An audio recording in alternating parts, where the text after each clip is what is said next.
Okay, we got only five, more than five, 6 people. We're supposed to have 20. I don't know what happened to others. Did you get the notice from email to remind you last night? Yes, I got it. Yes, we did. Yeah, I got it.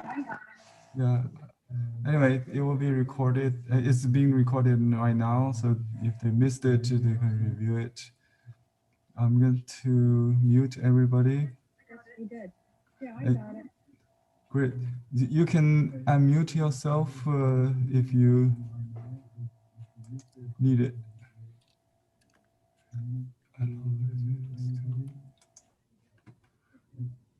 So the advantage of a smaller class is that we have more interactivity. I don't mind if you raise questions during the painting.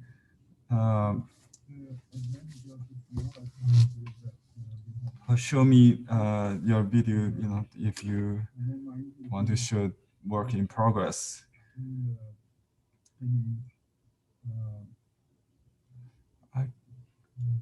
I think I got echo. Let me see.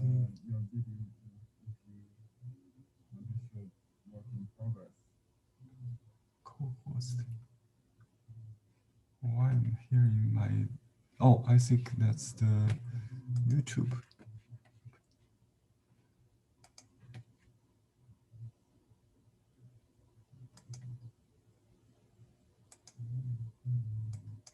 Okay, we shouldn't have any echo. Sorry. It's been a long time not working as a host and teaching artist at the same time. Thank everybody for waiting. During this break, while I was teaching the Brooklyn Library class. So we'll continue our classical Chinese landscape painting series today, and I will teach an artist named Baoshi. He is a native of my hometown. Actually, he was born in a different province, but he lived in Nanjing in his last decades. Okay. And he is a very important contemporary Chinese landscape painter. And a few years ago, there was a one-man exhibition in US, in the States. I think Cleveland Museum and Met. This is the catalog. It's called Chinese Art in the Age of Revolution. Have anybody happened to see this exhibition? Anyway, in my old class, there were some people I went to see. So the reference I used today, including the sun, the sun rising scenery of the such beautiful, what is called such the beauty of our rivers and mountains. It's the title, a poetic title by Chairman Mao Zedong. And this title actually was inscribed by Mao himself when the painting was done. You can see in this picture, it was hung in the People's Congress Hall in People's Republic of China. And this is Nixon's first visit, I think, in China. Nixon and Nancy. Is that Nancy? I forgot the wife's name. And Premier John Nye. I think, yeah, Kissinger. Anyway, so it's a large painting. It's like the largest painting. It takes dozens of whole sheets, large sheets, not just regular. It's the largest paper, and they have to combine more than 10 to get this big. And this is the most famous painting of the artist. We're going to do a painting similar to that, based on a real scenery picture. So not exactly copy, but we'll try to study. But before that, we'll go through some technique. I have too many books to share. If I go through the book, it will take forever. But most important is by this artist, his research. It's called analysis. It's in Chinese, but analysis of the landscape techniques by Baoshi, Baoshi, the landscape painting techniques. He was interviewed by Victoria and me in 2014 at the Baoshi Museum. And we have a video. I showed you a link on YouTube. If you have time, you watch that one. And he did also a demo. I wish you could see that original piece. It's actually behind me on my shoulder. You can see that on the. If I show you a larger picture, yeah. So the painting on my left shoulder is the demo.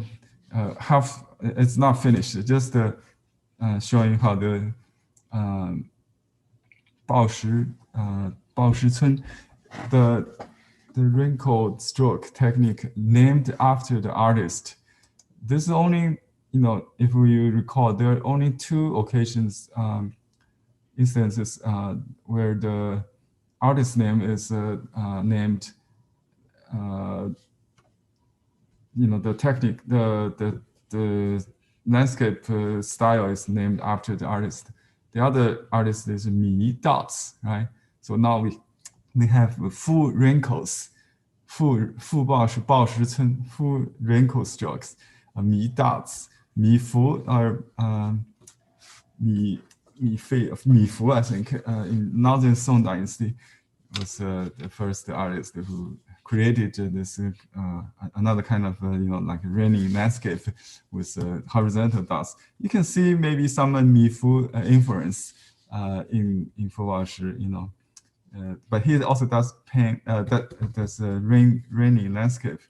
I think I have a picture of this painting detail. Let me pull that out quickly.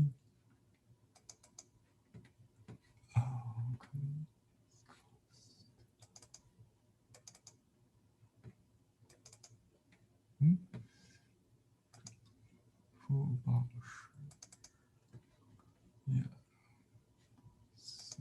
This one, can you see that? It doesn't come up. Oops. Oh, I have to.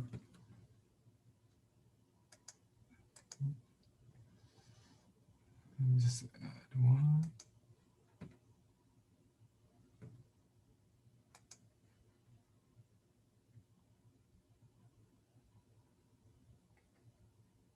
PDF process.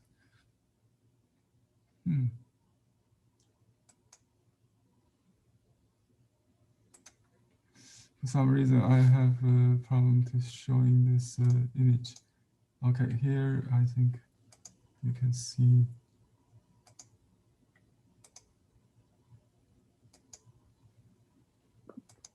Okay, yeah, this is the image. Probably one of the most representative work by Baoshi. This is a detail of that. You can see the the strokes.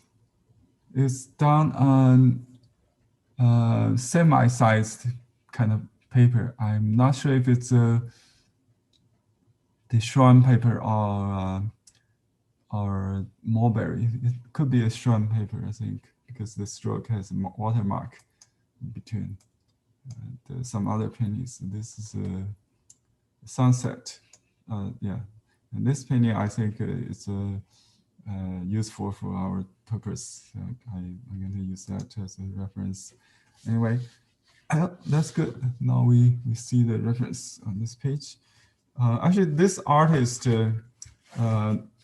named Xu Shan, Xuxshan.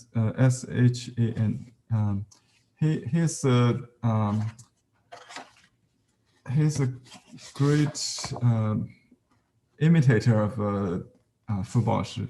It's so authentic sometimes. If some auction, you will see some painting attributed to Baoshi actually by Xu Shan.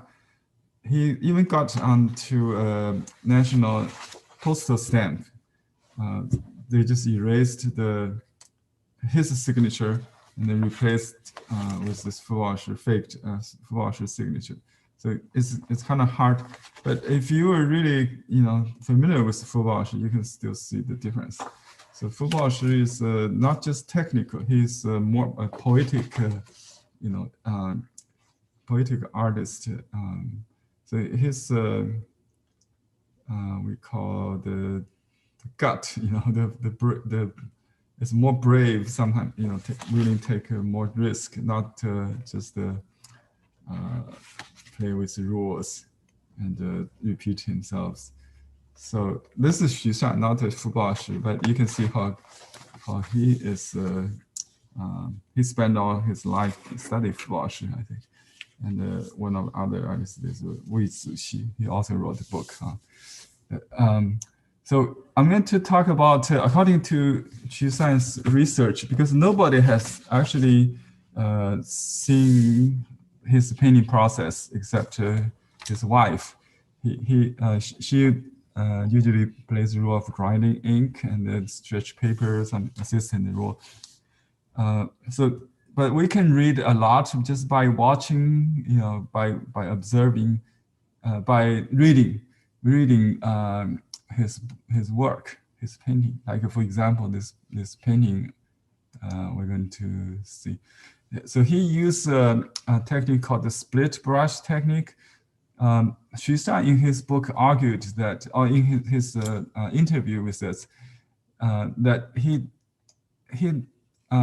actually favored to use brand new brush instead of an old broken brush. I think both are evident in the museum, as I saw there. So you could have a very old brush, sometimes, but old brush is actually worn. He starts new, and if you use the brush, just smack it, like this, like so. The brush will got, the hair will got fewer and fewer, and it will become a bald brush. To make a good, a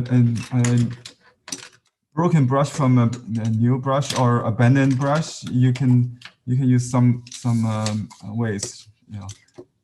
This brush I created when I was a teenager. I first studied Baoshi. That's my first idol, icon to study. I'm a big fan of Baoshi. So I created this specialty brush to mimic his dots, like you see here, right? In this book title page. So this kind of dot is done like this, using the bottom of the brush, but just smack it. Ideally, the author of this book distinguish two kind of split brush. Actually, one is the brush hair goes inward. Like, can you see my hand? It goes like this. So this brush actually can do like that. So it bends inward. So we have a brand new brush you can get from our online store. It's called the Baoshi stippling brush. It does exactly like that. So it designed to bend inward. You see, so this creates this kind of rounded, stroke instead of. But you can use your control. If you just smack like that, so all the hair just going outward like that. Sometimes he had that also. Like.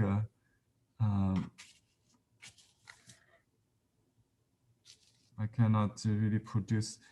So another way is to you see the split brush goes outward like this. So it could be a same brush could be different, just the way using it, I think. I think my red whisk brush, red whisk lens for landscaping does that. See that? Yeah. So actually, just hold the brush straight, and then you touch it, and then you see that. Yeah, it bends inward. Yeah. Yeah. So you create a hollow center where actually you can put colors in. So it give you room for not just the dead black. So if you have a not too wet brush, let me show you. So it gives some kind of some white in the middle. See, that's where the color shows. If you keep working, from wet to dry, you'll see this kind of white. You can try to create a brush like this. Brush is broken because the piston part, the knob is lost. We cannot no longer use it. And I'm going to show you if I try to make it, as a split brush. So you can just use it like this, but it's too long, right? You can cut it short. And someone says you don't want to use a good brush to do this. So you can cut it short first. Just like, you don't have to cut it straight. You can cut partially, some kind of just imitate natural wearing or broken. So it's not another just so I cut the hair here and there to create some uneven. So you can do the test with the water. See, that's better. And you can cut the center just to make the center, or you can, sometimes I just like crush it. It's artificial hair. It's pretty hard to bend. So let me just cut it. Sometimes if it's natural hair, you can just curl it, So cut the center. So we're going to use the center, a hollow center, right? As I mentioned, just that. Okay, that's pretty good. It feels pretty good. So you got the short hair in the center. Short hair in the center. Let me emphasize on that a little bit more. Some more of the center. Henry, does it matter whether it's a hard brush or a soft brush, or it's just any old brush? Question. He also used a soft brush split technique, but that's for the washes. I will show you when we paint this painting. We'll probably start with mixed. He used a lot of mixed hair brush. The shape of those brushes is more like like this short he prefers short and kind of fat, you know what I mean. Short and fat, with a large, bigger diameter, what do you call diameter? Yeah, diameter. Yeah, big, thicker brush. Some, you know, this is a brand new combination brush. He also used combination brush. He also he used very soft brush as well, but it takes a lot of skill to use that. So I think, but most favorite brush by him is the stiff brush. In this book, he gives a lot of examples and analyze the brush. Okay, here's the small brush, which means you use like a small brush like this to see it. You use a small brush. The reason you use a small brush is because you use the bottom of it. You see, I smack it. So I'm using the end of it to do. When I press all the way down to the stem, to the heel. So if it's a big brush, you'll make a big blob. So it's small brush for this this kind of technique. These are our small brushes, I think, very loose. And this is soft. This is a soft brush. With a soft brush, you need to twist the brush, control the shape, you know. I have a video showing you how to do that. You can rotate otherwise it will be, it doesn't have bounce or resilience, not spring back. So you need to control the, you know, if you're more skillful, soft brush will work even better. And the way of using the brush is against the, okay, let me show you this one, for example, like we're going to do later. So you use the brush, because you definitely don't want to use the same brush for calligraphy, okay? it will make the brush split, no longer good. So abandon the calligraphy brush is perfect for landscape. So you never threw away any old brush. Okay. So for this painting here, okay. Do not use general ones. Yeah, like this, it goes either left, right, or up and down, right? So if it goes up and down, you hold the brush like this or this. Okay, you go like this, all right? See, pushing and pulling at the same time, or left and right, see? This is the red whisker landscape brush. It's a good brush for today's painting. It's among the 5 basics. Yeah. So okay. So that's the basic stroke of today's landscape painting.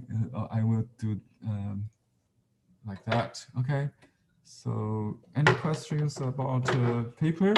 Maybe this is a magic class. Yeah, using water to. Okay. The reason I'm using this is also because I'm going to use this as a felt, because it's very thin. Baoshi use the brush in a very different way than traditional artists. So he would smack the brush to make it split, you know, like this.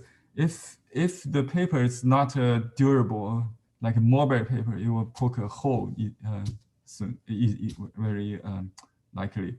And he also used no thick felt under it, because if it's soft, even the paper is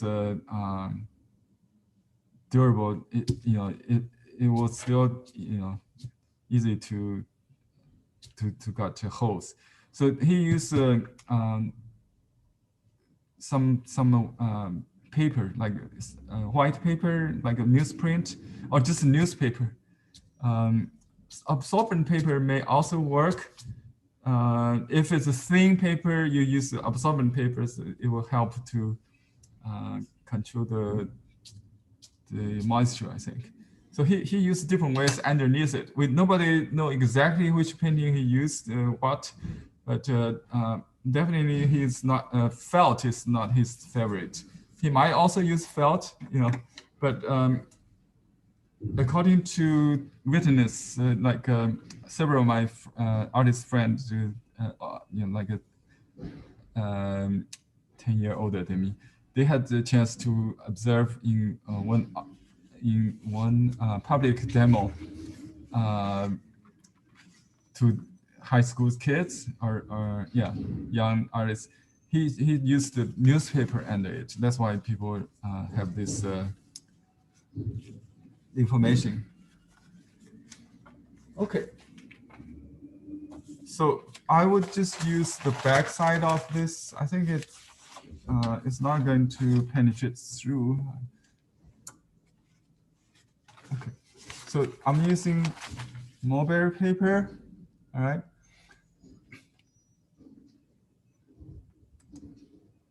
Let me show you the reference photo. Okay. Where's that? Yeah. Let me share the screen. You get the handout, right? Maybe it's a good idea you bring out the handout so you can have multiple windows open. Let me share the screen temporarily and do some preliminary sketch. That's very important to do that. Okay. Let me try to share screen first. Okay, you can see this painting. I mean, not the painting. This reference of Huangshan. He didn't do this, but his followers did, like Yami. We studied Yami before, and I'm going. This is a color reference. They show you the color of the sunrise. It's a famous scenic spot in Huangshan to watch sunrise. If you're lucky, you'll see clouds of sea clouds, what we call 云海, sea of clouds. Yeah. And this is another stone. I did a warm up using this reference. It's called the Flying Over Rock. One of the other, strange rocks, strange shaped rocks, famous scenic rocks in Huangshan. I use this as I could use that as a color reference and clouds reference as well for our painting. And here is the comparison between his sketch and his finished work. You can see how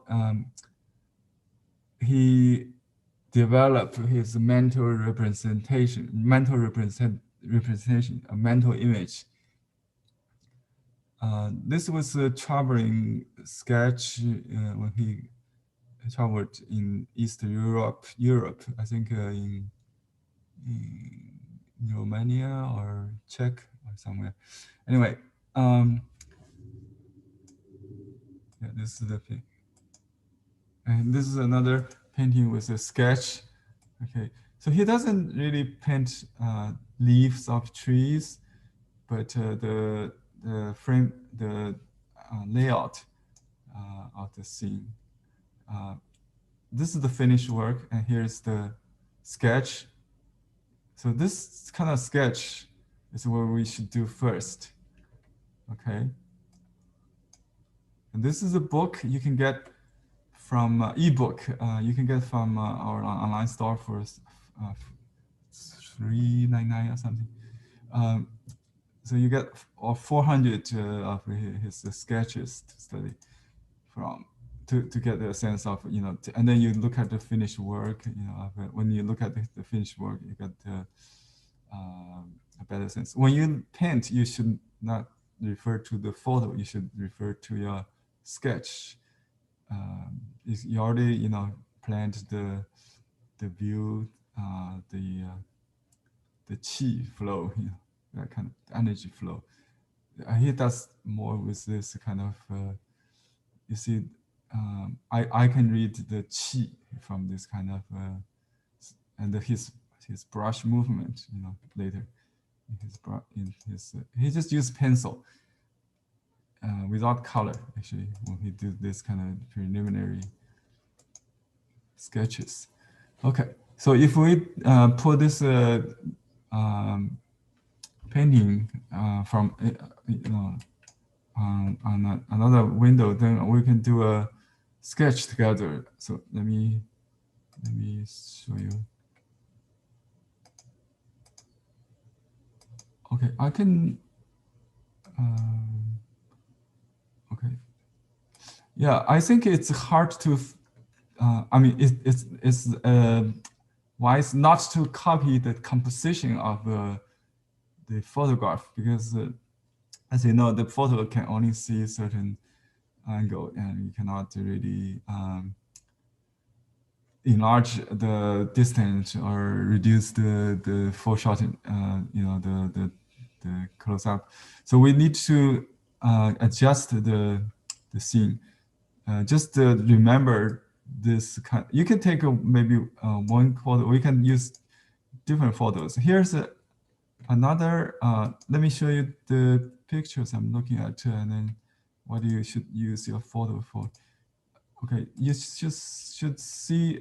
You know, this is a realistic picture of this stone and lots of details, right? When you copy, you should squint. If you are in the actual scene, you also do this, because squinting in Western oil painting, even to see the masses, only the mass, the shape of the silhouette, and the major layers like color contrast. So don't jump into any detail at this point. Just draw your layout. Let's do that first. So with that in mind, we're going to let me create a whiteboard. If you have a mouse, you can draw together with me. I think it's very important. You can learn a lot, but just by doing a few lines before we make any mistake in composition, we should draw some thumbnails. I think the shape tool first. So we're going to do a horizontal one like this. That's about it. Could be a wider. Okay. And then we'll draw with different colors. Let's do, we can start light. So let me pull out my, you cannot see my reference photo, but you remember, right? So let me draw this picture. And first of all, we need to determine where's the center. See, this is the center, right? These are places we need to avoid. So if we do the rock in the foreground, I usually do it at 1/3, probably something like that normally. So this is the monkey, right? You can also do, if you want really emphasize on this the height of that, you can do something like that, or you know, just a little over half, maybe something in the middle.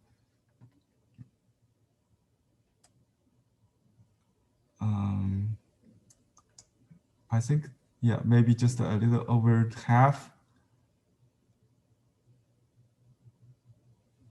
We also need to consider where the sun is. Okay. I'm sorry. Yeah, we can go back to this one. Just do this one first, and we can explore several others. Okay, let's do. And then here's the sun and you know, some clouds. Okay.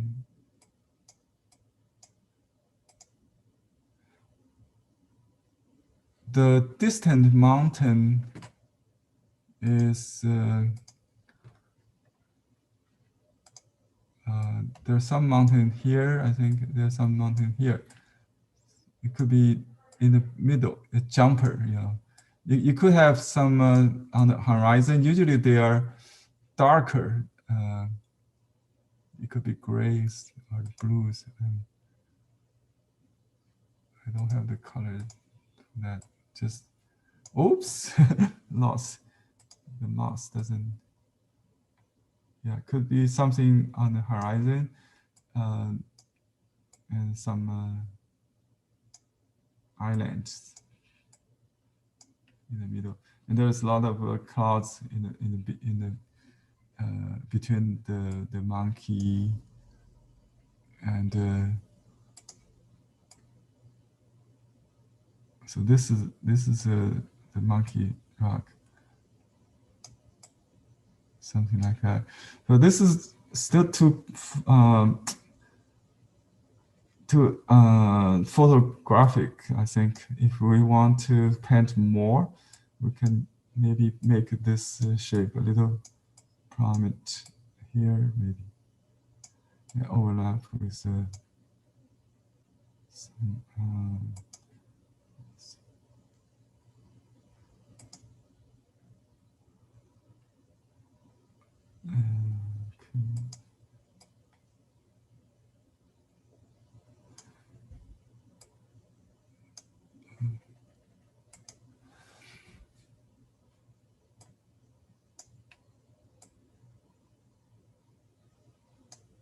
yeah, just you can play a lot just with a few lines, basically. The composition. So the horizon line is very high. And if we look at this painting on my lower corner, it's probably too high, right? There's no room for the monkey, so we just lower that. Let's try. Usually you start from dark to light, but he also start from mid-tone and then wash, which is different than traditional method. Traditionally, the wash comes third step. So you outline or contour drawing, then shaping or shading, and then wash, and finally dot. He will do some contour and with light ink, and then start to wash, and then the darkest dark. Okay, let me see what we can do. Ready?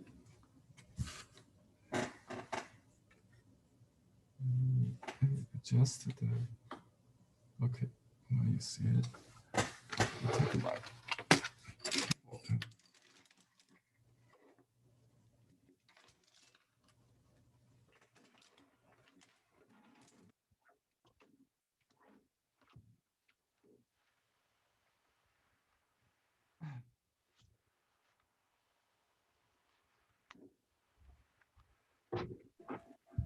Henry, sorry, Yeah. are we doing the one with the monkey rock or the one that's on the screen?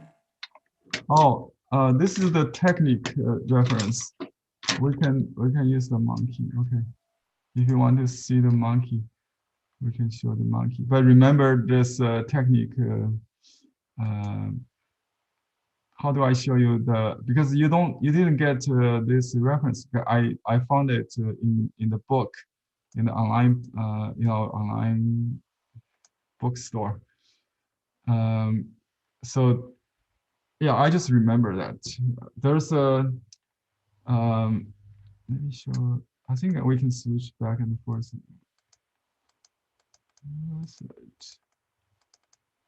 Oh, here. Yeah, some other reference like this I found. This is a Japanese artist, very active in the turn of century until the early 50s, I think. He's a leading artist in Japan when Fubashi was a student there, I think. But he didn't really study Japanese painting, but obviously he had some influence from them. Okay. This is the monkey stone. Okay, should I keep this one? I think this one is pretty clear. So let's just do this stone on the left side, exactly like this.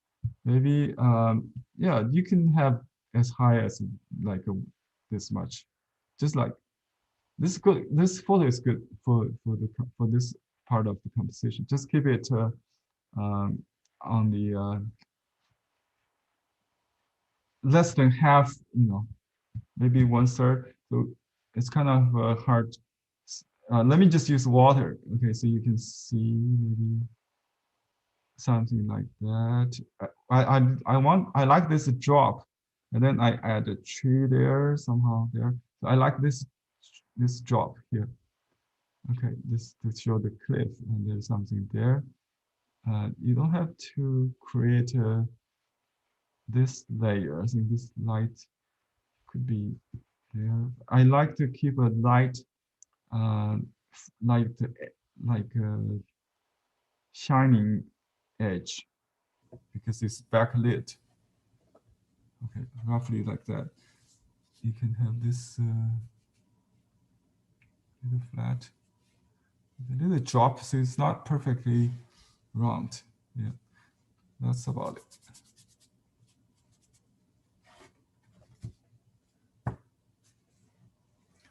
Okay, if you wet the painting like this, you don't want to paint immediately with ink. It will blur, right? What we can do is just work on the other part, just practice with water. Because the reason I use dark is because you can see the water. So this mountain, this little hill island, I will move it in between the sun. You know, it could be a little away from this front ground or foreground. Yeah, it could be lower, not the same level as the monkey. It could be lower, maybe here. It's a jump board, like, and then you go right to the distance, like here. I think that should work. Maybe a little small, something, and okay.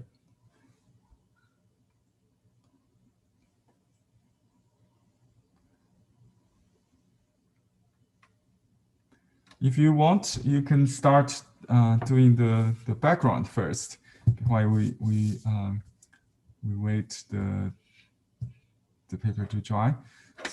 To do that, I will use just a soft brush or a combination brush, a clean brush without ink, so you can use color.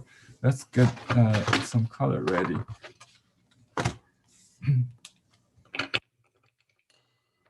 So we need obviously orange color, and using Gamboge yellow.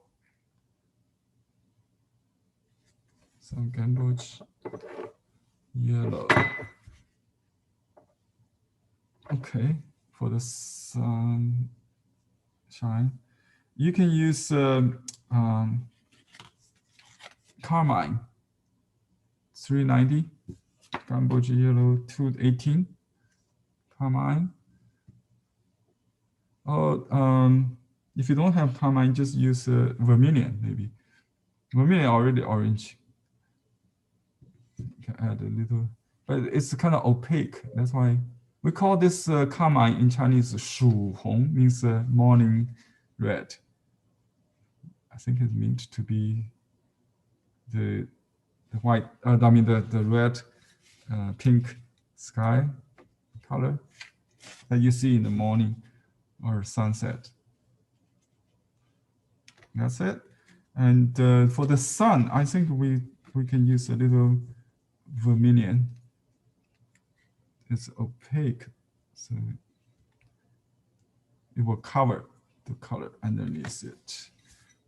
Okay, so that's the color. I got some other dark color left over. It's probably scarlet. It's primary red. So that's the three colors for the sky. you may also need some blue to mute it. You can use cello blue, but just need a little bit. It's very strong. I probably use it in a different. Anyway, I'll be very careful not to mix them up. It will become mud if you mix all three primaries, right? Anyway, so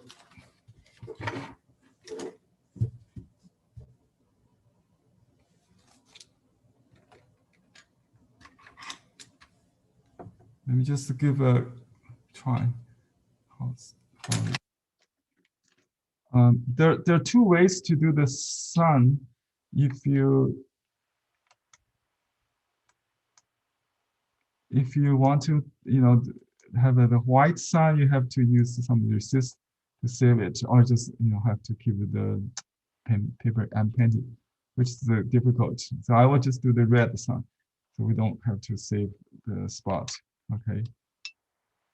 So I'll use some yellow diluted with a lot of water, and some carmine to get the orange color. You don't have to mix them perfectly. So on the bottom of my brush is more yellow. This is like a peach color.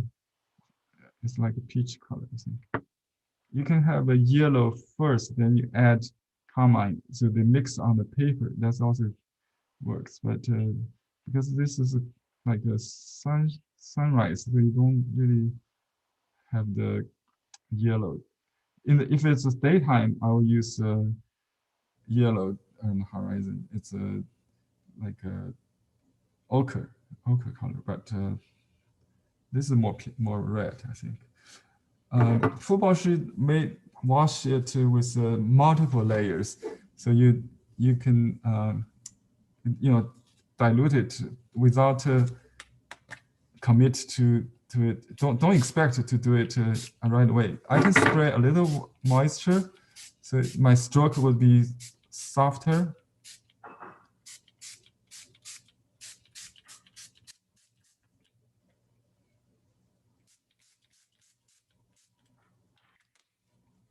Use a hair dryer, or I think not hair dryer, iron.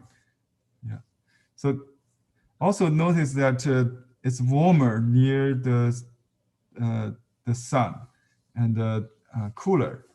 So I can add a little yellow to this side. Let me show you on the white.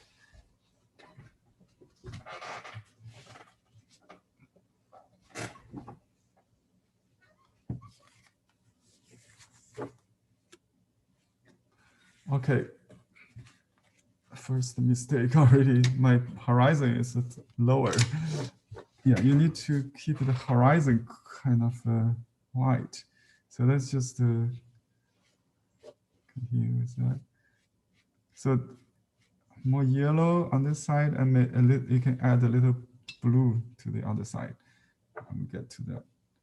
But because this is so thin, so I just wash with a very thin layer of pink first, orange pink, hot pink first. And this can be overwritten with a distant mountain, so that we cover the horizon, no problem. But on this side, if I don't do the mountain, just keep the horizon leveled. Okay, and you can actually, it's not pure white, so there should be gradated. Let's see the color gradation. See this color, actually the yellow. Oh yeah, I'm right. The yellow is on the top because the sun may arise above the pink. I think that's what I saw when I was there. And then purple, and then blues under it. All right. So we can use some. Let's do the cooler color here. Just clean this up. So you do like a rainbow color, very thin. This is kind of blue, but we can start from the bottom. See this, this dark blue. Right now we're doing the cloud, the very light, just like a watercolor, we start from the lightest light. So just eliminate the white paper basically. And you can see if any white, I don't think it should have any in the morning. So just use pure blue will be fine. Just do another, I just use phthalo blue, which is, what's the number you want to know? I forgot to tell you. There's only one blue is indigo, one is phthalo. Whoops, I misplaced somewhere.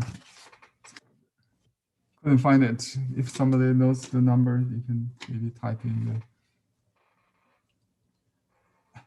Okay, if I don't wet the paper, I can just.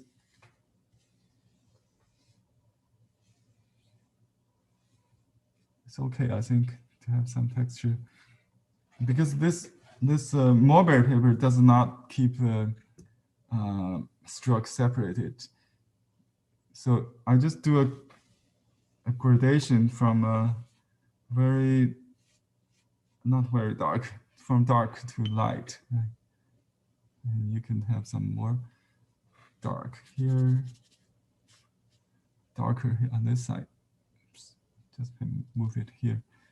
So you can have the whole, I hesitate to do, like some artists would do a whole saucer of the same color, because the color should vary with each stroke, actually, right? So this is basically the shape, the mountain. I just use blue to paint. Then we'll warm it up. I think even the shining part of the rock, it could have some light blue in it.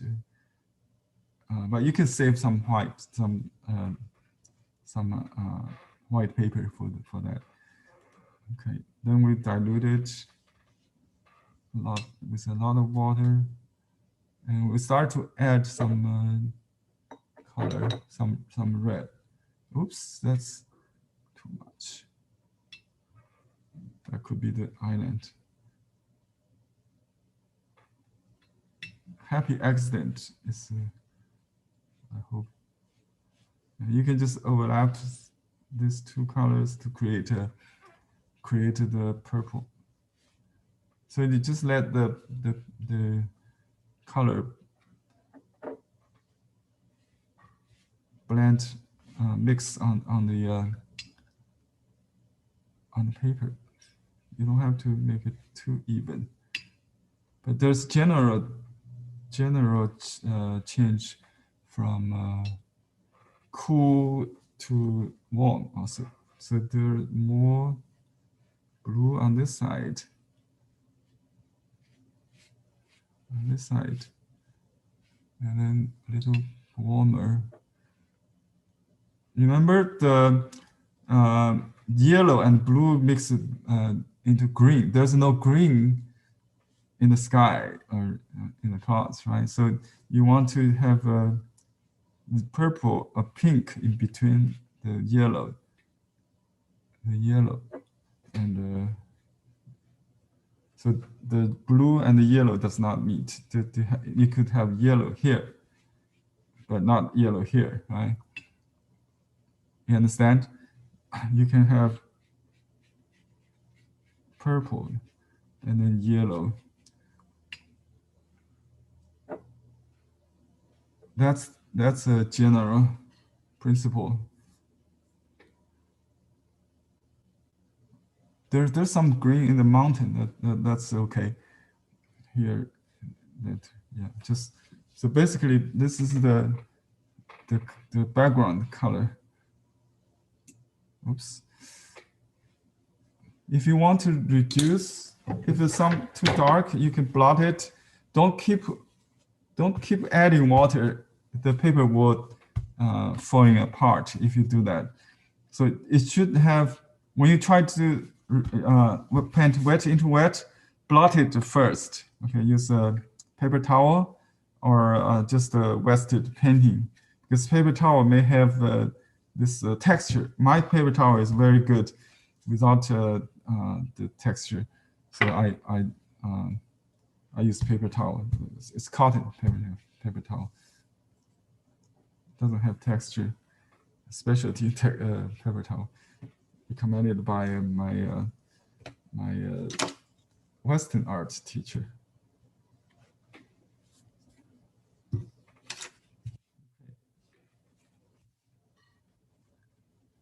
So now we do use felt underneath it when I go to the wash, because I want to have some absorb, some to hold the moisture. So okay, you can dry it. See what happened with this. Don't worry, I always cover it with mountains. So in landscape, there's a lot of room you can work with. You can easily make this kind of stains into rock. So I don't really worry about this. There's some yellow here, that's fine.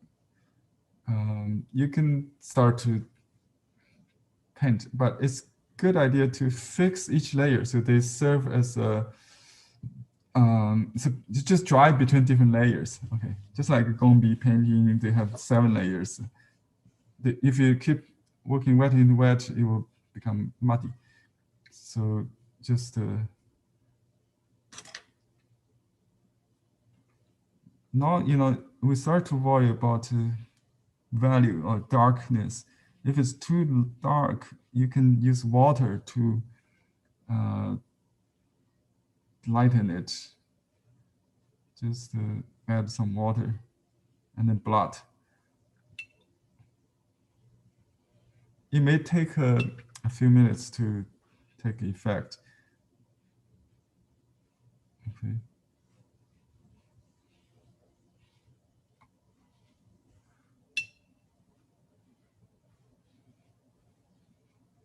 So you can use clean water kind of to soften the edges. Yeah, to eliminate the stroke. I got a sunspot right in the middle. Water, so you don't see that. Anyway, sometimes you see hint of something. I try to make a decision if you want to keep it as a happy accident or erase it, so nothing happens. Okay, so I just harmonize it with water, and then if I like it, I will dry it. I can use a hair dryer or iron. Iron may be more effective and make no noise, more practical here. So I have lightened this pink spot enough, I think.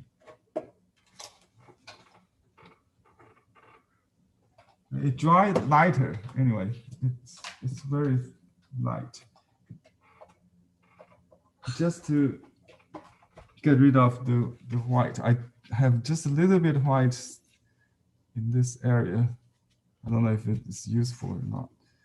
Anyway, so you can use a piece of clean paper to protect the painting surface if the iron, it's not clean, just in case.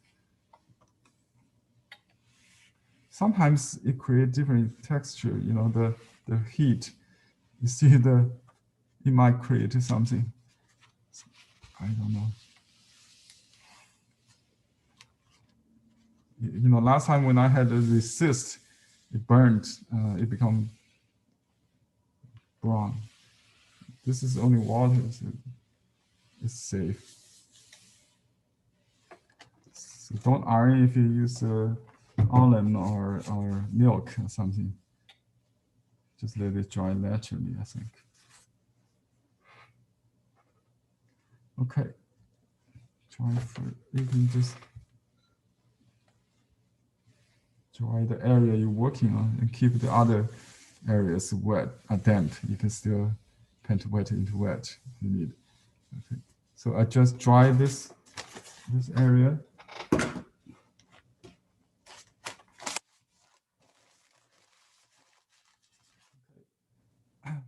Now, to do the rock, we can use a stiff brush like the landscape whisker landscape brush, or small with basic whistle brush. You can use a small whistle brush if you want to just do the detail part.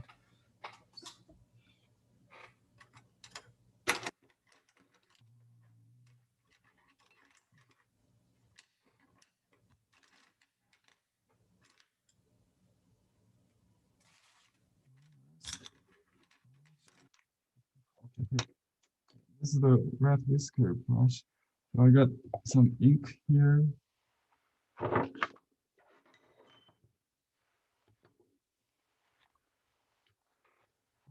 Remember the way to do it is you can push up or push down. And I'll push.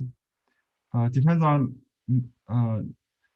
if you want to have a okay. If your ink is variegated with light in the bottom, and you definitely want to do this because the dark will be on the top, right? Like that, and you can push it like this. Okay, but if you do this, the light will be on top. So if you want this part more solid, you want to hold the brush like so. So why don't we just use pure ink all over? So this is only black. See, everywhere. So you can draw with the bottom, the heel of the brush as well. Okay.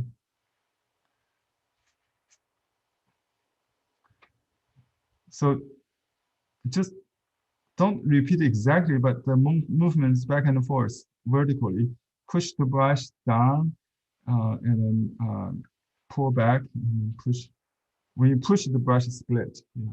When you pull, the brush comes a little bit back to the shape. So I still have some moisture, which is good. I like that. It gives a little mix, soft edge. I like that. And that I definitely want to have the contrast between dry and the wet, and the light and the dark. That happens just if you keep using this brush until you get exhaust. Okay, let me show you that rock we're working on. Okay, and then you can reload a little bit, just reload, and then just basically paint this photo over a bit. Some rock like that. So vary the size, like you have in each small group, or as a whole, there are different shapes of rocks. See, large, medium, small. Just don't paint in the same shape. So the top is darker, softer, and because the mist, you don't want to have a hard edge on near the rim, near the frame. Okay, just like that. And we can have some clouds in this part. I think it's okay. It's also a decision making. If I like it, I keep it. If I don't, I probably change it after it dry a little bit. If I keep working on this right away, it will become like too wet blob of ink. So dry on wet, it's okay. If I want the paper, I mean, if I want the ink a little darker, I can skim with dry, just like a skim on the wet to add ink without destroy the stroke. So that that's a little old trick that we talked about before, I think. Okay, but don't paint any details of the picture. Just paint the impression of it. I really don't try to match each little detail here, but you still can see the reference, and my picture is how I use it, right? This is the reason I show you. And I have this blue, which is could be the air. I can make it into stone if I need. Or just like the blue mountain, you know, we see in the mist. And we can make this part an island. Maybe, you know, you have to imagine how they are related. So imagine they're without the clouds, they belong to the same kind of plane. Okay, so I use same kind of color, like just like the photo. You know, we use a little ink to start with. Because I got ink in the brush, I just use water to dilute it. It will be much lighter. Okay, and then I add a little blue, or you can use indigo. It's pretty much like indigo. Okay, and this time I wanted the bottom of the brush to be lighter, so I can get the light. We call this cloud, the corner of foot of a mountain, a cloud, the edge of the clouds lighter, right? So let me clean the brush again. So I clean the brush, I get clean heel, just the clean water. Then I load some blue. Blue is relative. It's about this color, about this color we used, and then some ink. You can test it. So it's a gradation, right? So I'm going to do in one take to do this island. Keep the dark on the top, just like that. And you can repeat a little bit. So a little bit dark with just paint it with the gradation. Oh, I got a jump. I like it. And that's a little jump. Repeat that maybe. That kind of. So keep the dark on top. Yeah, that's it. Let the color layering each other to create an optical illusion of sunshine. And we need to soften this edge. You can use a clean brush to add some water, you know, and maybe dry brush also, so you don't, yeah, just some hard, some soft, some hard, right?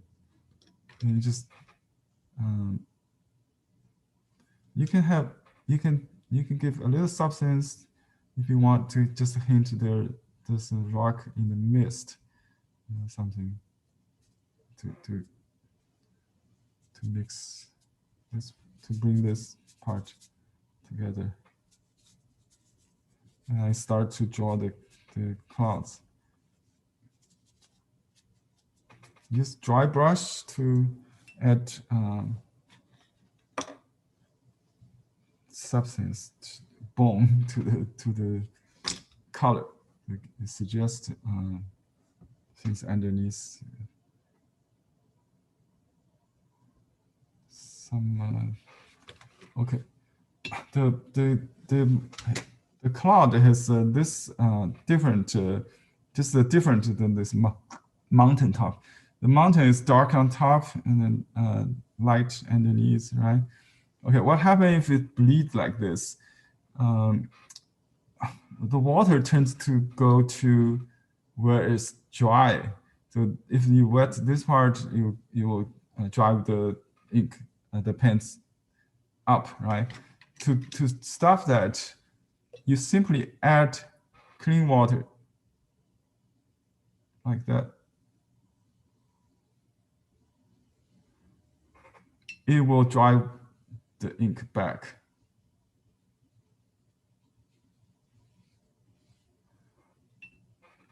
At least stop it, you know. If you just want to stop it, otherwise it will become large trees. So far it's good. I like the feel like you know, you see this little vegetation in this island. See that? So it's not a hard edge, right? So and this captures that.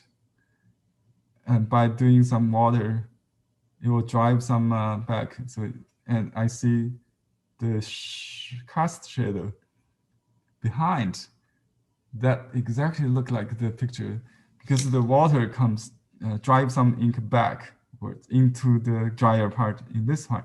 You don't want to add more water on this side. What you do is to use iron or use a small hair dryer. I bought this one on Amazon for $10. You can get, there are many brands. It's called the heat gun. And you can do a spot dry. It's pretty hot. Oops, I need to turn on.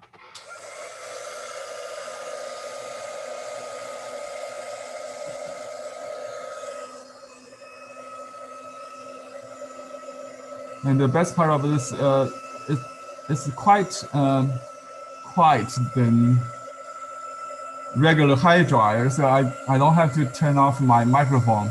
Can you hear me still? Yes? That'll be good, right? So I set it, I heat set it with a heat gun. Any heat gun will work. It's craft heat gun. On Amazon, you can buy this.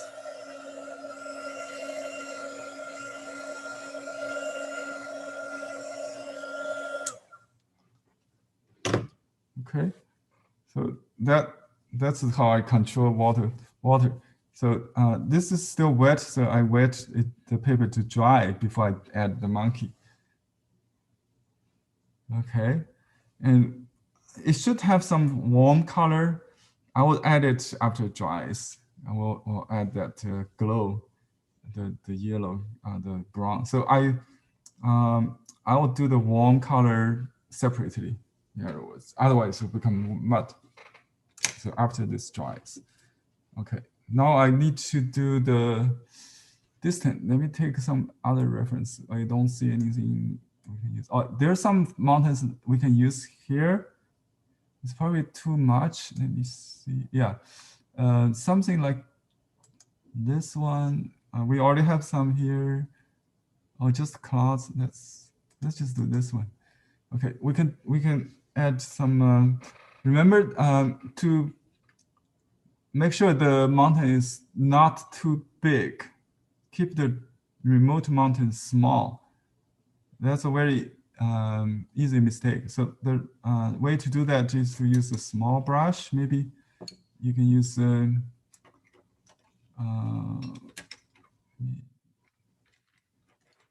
I just use a small brush. Okay, this one.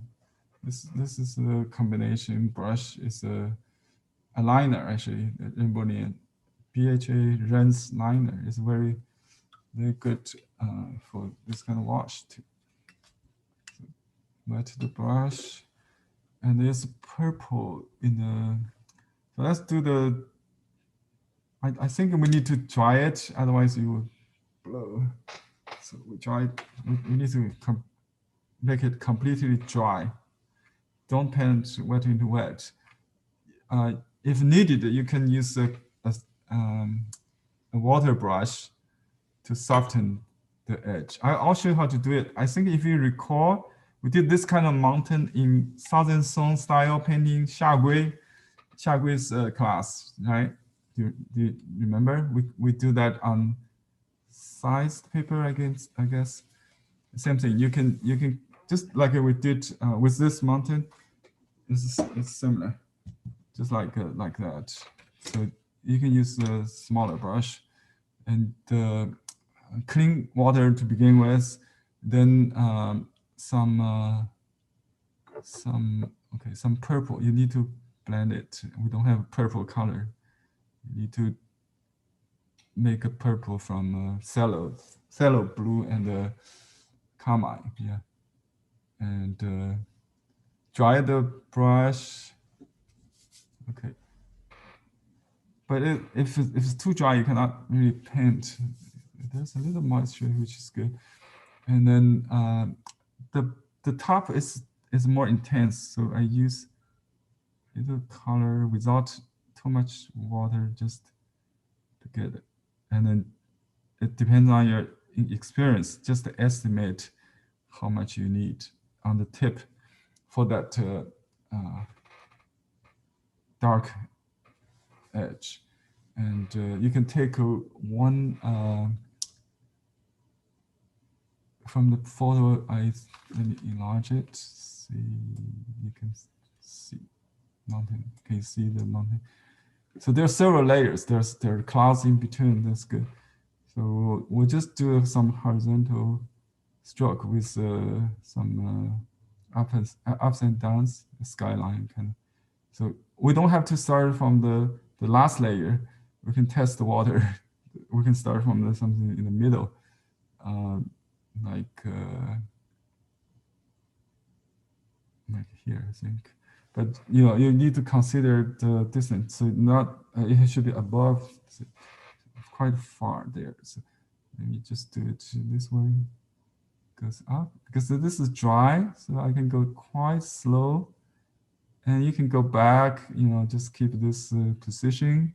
The brushes hold at an angle, right? So keep the gradation.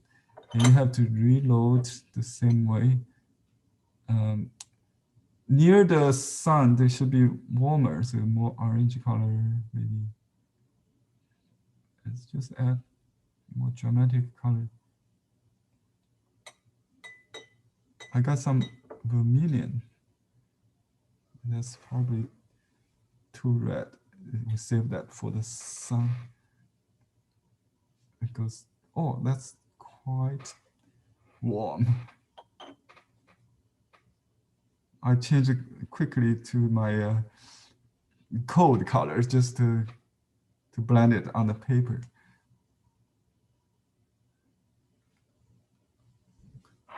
And then combine this to form the first layer.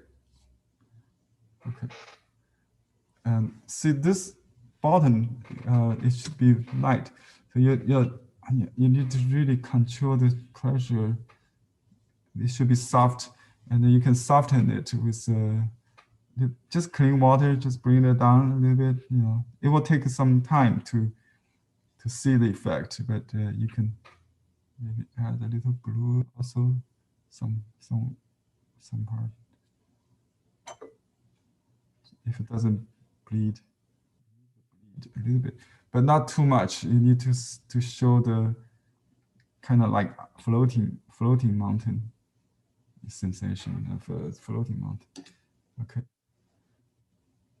It will turn lighter, I hope. You can still add cold colors later, like a little shadow of blues.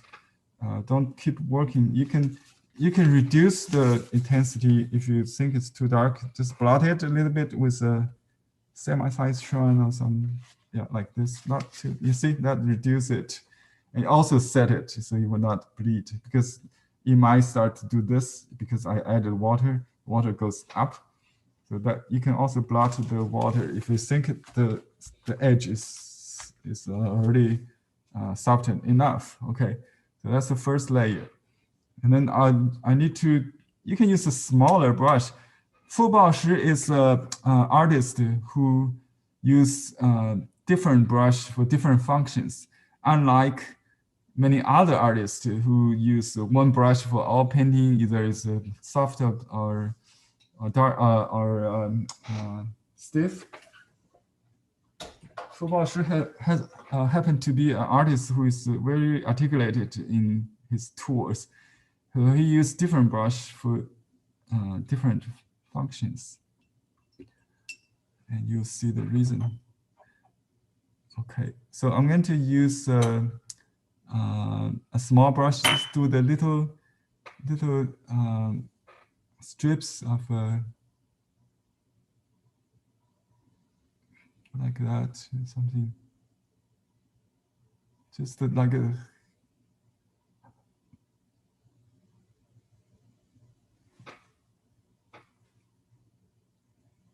Like you see in the picture here. Very light tone. Okay, could have a little dark start, just like stroke. Okay, now I'm going to do the final layer. You know, we don't have to do all the 5 layers, right? This layer is more pinkish purple. And make sure the colors were mixed, not to have a dark accent at this point, to destroy the the value system. So it should be lighter than this, and you can test it before you do. Just see if it's too warm. Just add a little more blue. I think it should generally it should be cool than the sky, but warmer than any other part of the mountains. So a little bit warmer on top, it should be good, but not as dark as this, right? Careful.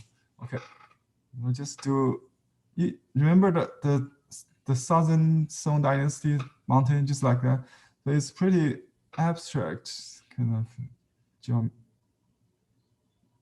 The forms, it's just squarish more.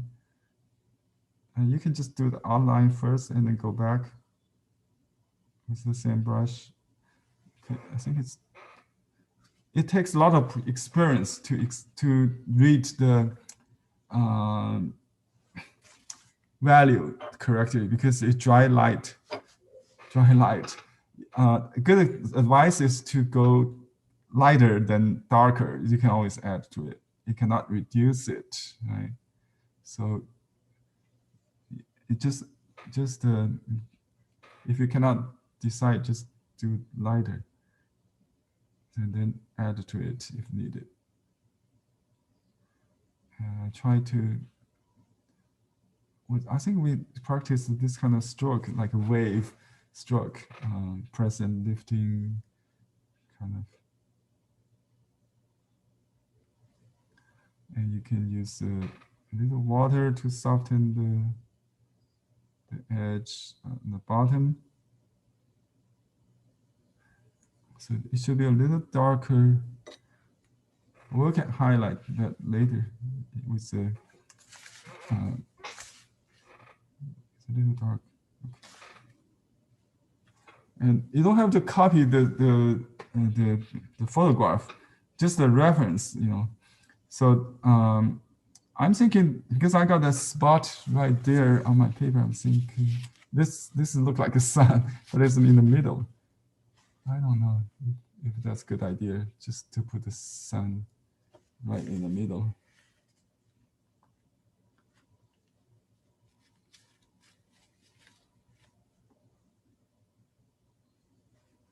Yeah, it just a naturally a spot. Water stand, which is a round shape already there. I think that's a divine touch. Yeah, I was thinking to do the sun at the corner, you know, kind of diagonal, but I think it's probably okay to do the sun right there. And let's do the monkey. So monkey, just like this in the picture. One side is dark and one side is light. You don't have to make it so dramatic, I think. Yeah, just something like this will do. Just black with a dark rim, a shining rim. So I just use pure. This should be darkest dark, right? On the hip part is pretty dark. So we just draw the contour line and make sure it's not in the dead center of the rock. Just it should be stable. There's a stage, something like that. make it a little leveled. I think just add a little contour line before I do that. And then I draw this shape. Not too big, not too small, just to look like a monkey, but something in between a realistic monkey or a stone. So you're actually doing a stone, not a monkey. It's a stone monkey. Stone monkey.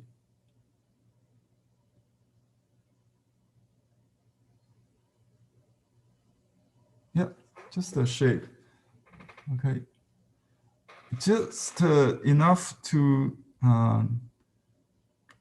when the image emerge, when your mind image start to emerge, stop. Don't overdo it. You can leave some absence of stroke. And I can use dark ink.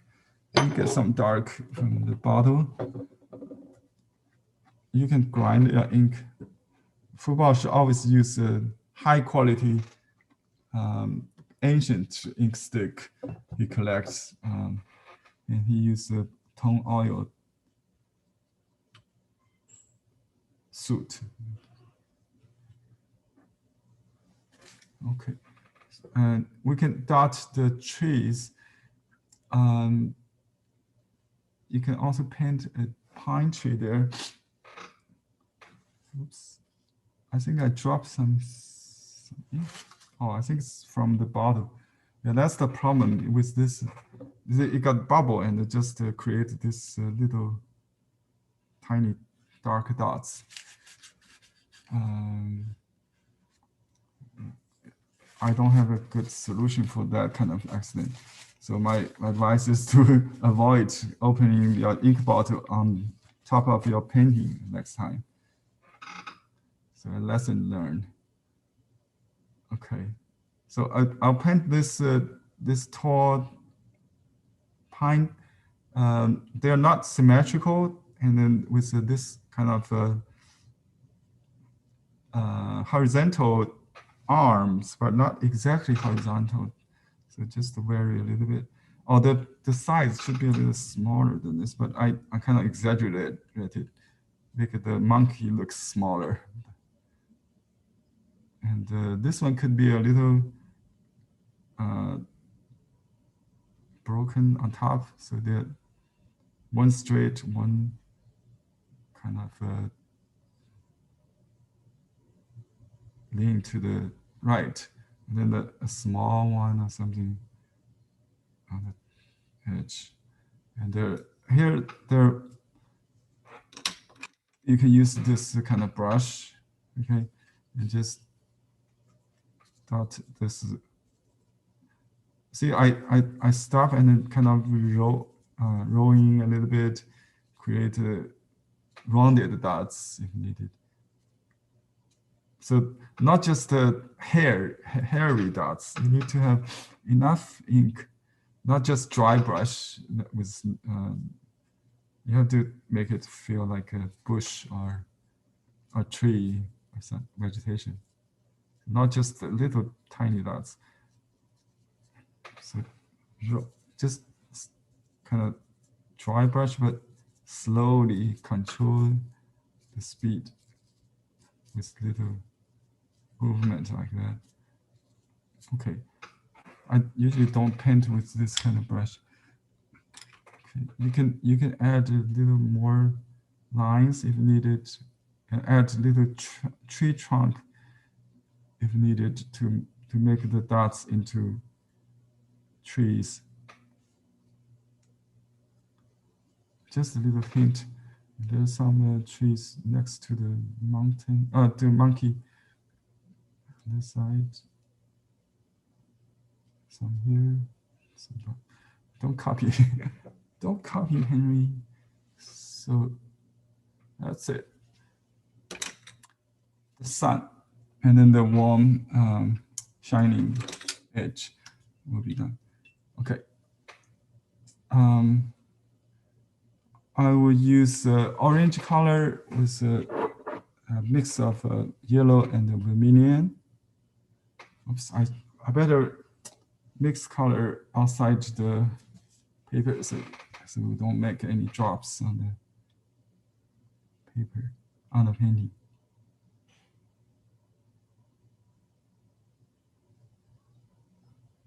Just make an orange color with this. You don't have to paint like a 100% pure, you can dilute it with water. See, I try to do it in fewer strokes. It still gives a sense of like a freestyle painting. Don't have to be perfect, round. Yeah, something like that. You know, it's between square and the round. It's not round enough. I add a little bit carmine and yellow on the top. You can change the shape a little bit. Maybe on one side. Yeah. Just modify it with a different value tone or something. You can. Sometimes I like it a little bit kind of imperfect. So just showing people that it's painted, not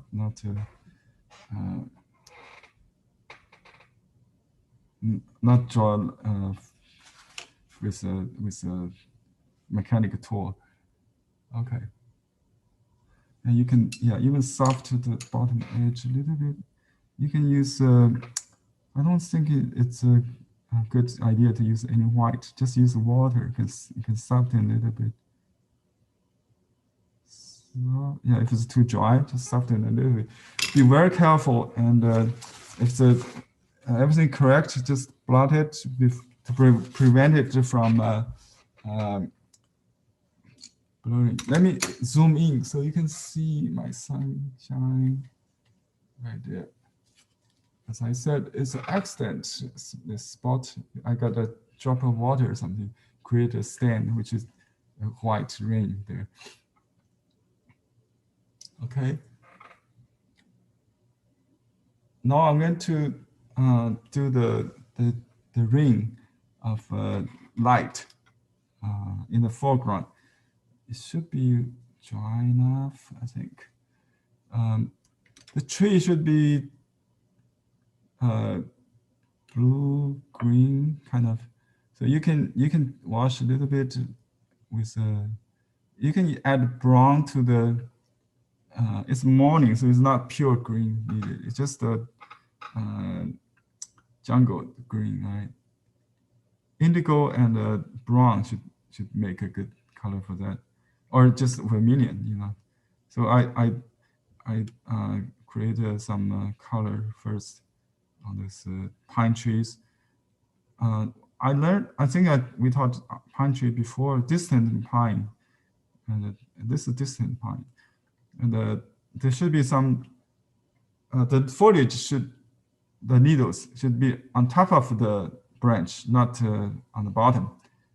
You can see mostly of them like that. You can have occasionally a few on the bottom, but in most cases, it's on the top. And there should be some distance, some holes between the branch and the leaves. So that's very important, okay? Characteristic of pine tree, if you recall what we learned in the classical painting. So every rule in classical painting applies here, but just with a simpler, direct approach, you know. Okay, and then we use some amber color or brown color to do the trunk, just kind of highlight it a little bit, and branches with brown. You just go over it with you should wet it dry enough so they don't bleed. So I just use this brown. I think you don't have to use the same orange color, just the vermilion. Yeah, vermilion with rouge, maybe. I don't know if it's rouge or something. Just vermilion. I mute it with some blue. I can also You can just use pure vermilion because we already got cool color underneath it. So I just create this light ring, and you can use pure orange color on the monkey, just to create this kind of shining edge against the light. Okay. Can you see it? I'll zoom in. I'll zoom in. Just see. See? Okay. Okay. Now I'm going to work on this top of the tree.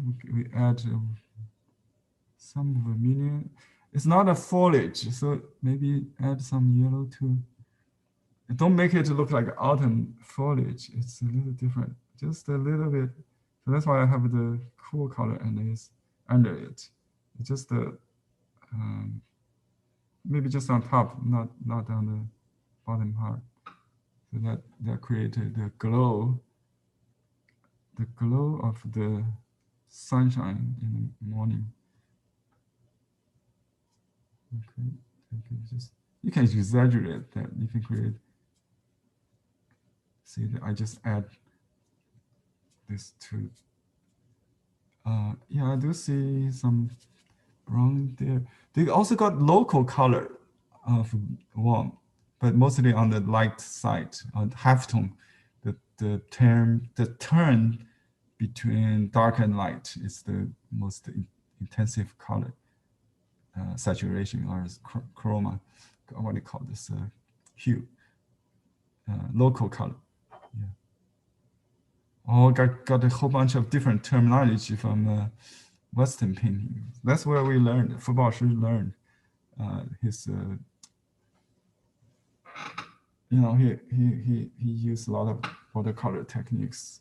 Learned from. He didn't really have training or taking classes. He probably can learn just by watching the watercolor painting, observing. Okay, just something like that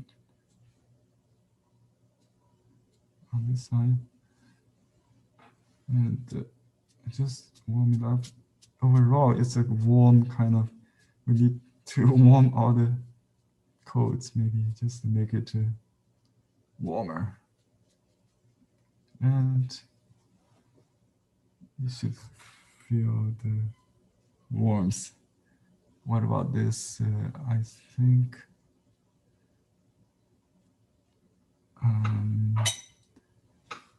I don't. Yeah, it might have a ring of light. I'm not sure. Okay, just maybe it's through this little gap or something. It should be a little bit, and there's some color, some beam kind of. But don't fuss with it. Just take it easy. Don't really fuss with this. I will suggest. Don't try to copy. Don't try to do something too realistic. It's a symbolic, kind of more decorative, symbolic approach to this. Okay, the cloud should be more defined. You think? We can do so by reverse, like the mountain, reverse of the mountain lighting. Let's do some. I think there was some warm gray. Here we can start with.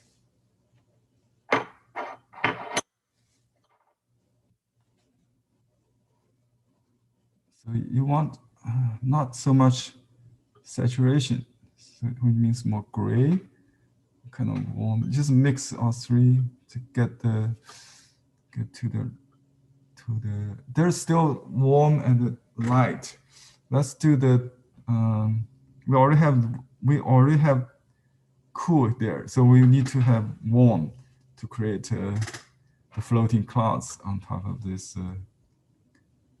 this air, this blue air, I'll call it.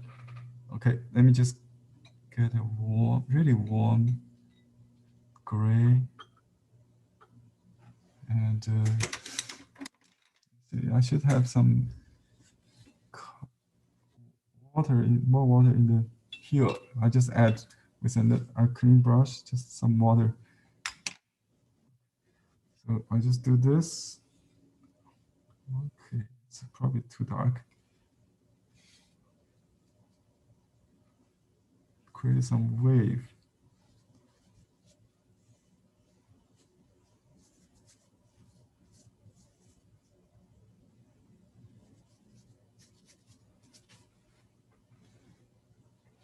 It's too dark, huh?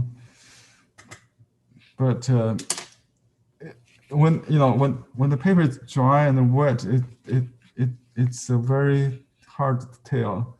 So you lift the paper against the light, you probably see a better true value like that. You can lift the painting against the light to estimate what it looked like after it dries.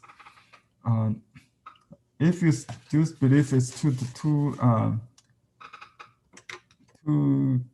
dark, what you do is you can soften it with some clean water. I'm still working on it, so I'll add a little cool color just to enhance this shady area.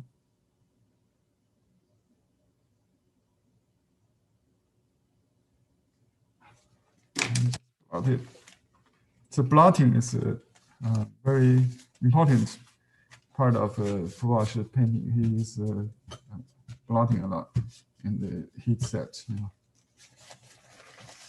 this is pretty close to here. So it could be just the bottom of this island.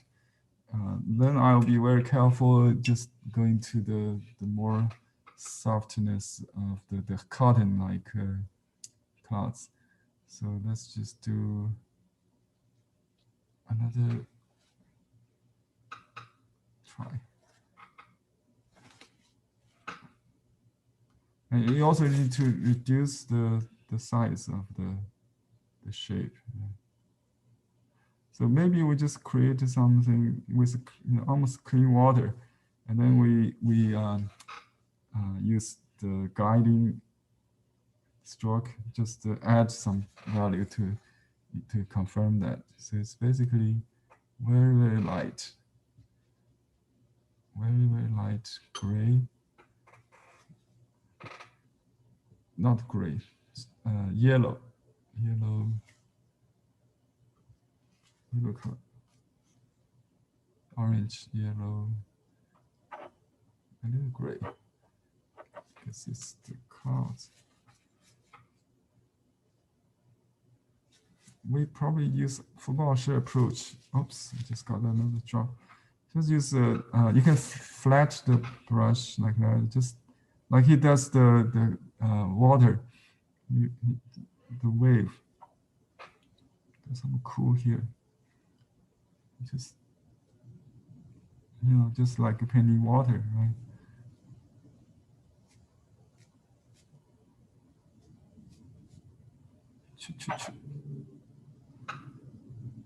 Yeah, you need to make a grouping, so it's not just painting really like a sea water. You will feel like an ocean. So the clouds has like a cotton. Some large, some small, some little ones. Just vary the shape. So it doesn't look like exactly like water, but in principle, it's similar to painting water. And that's why we call this sea. They have a different name for each sea, each direction of sea clouds. 西海, Donghai, or Beihai at Yellow Mountain. So it's named as if they're ocean.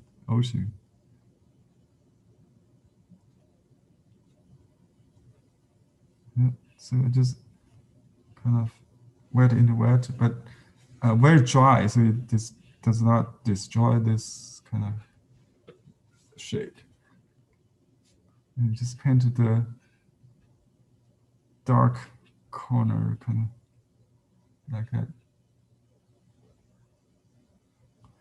You know, just paint like 30%, up to 50%, according to Mr. Xu Shan. When your mental representation start to take shape on paper stuff, yeah.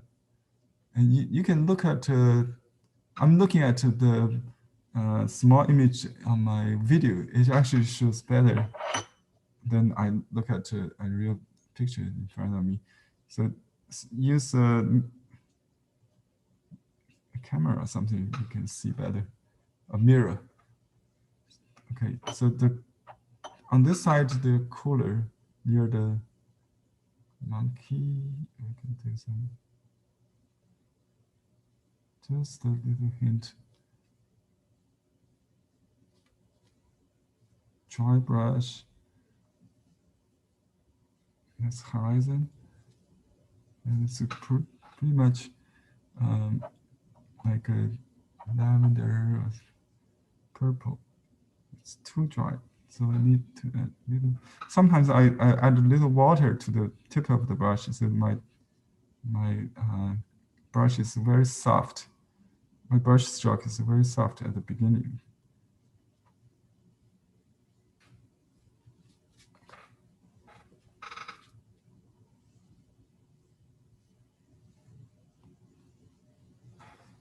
Okay, take a look at the other pictures we have. Yeah, so it's a there's a purple like on the horizon, like a haze. In Los Angeles, we have this phenomenon in June called the June gloom in the morning. Haze. So it's like that. Okay, I don't want to overdo it. Okay.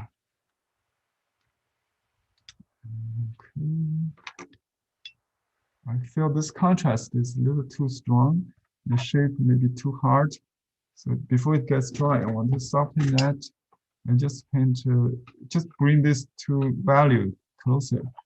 So just add some bluish purple to reduce the contrast. And then maybe just paint it like that. We don't need the white here. If you think that's too much, just reduce that. And it's supposed in the shade or something. And that's against the light. Okay. And some cool color, I think. Yeah, it could take like a 5, 7, or 9 washes to get the depths you need.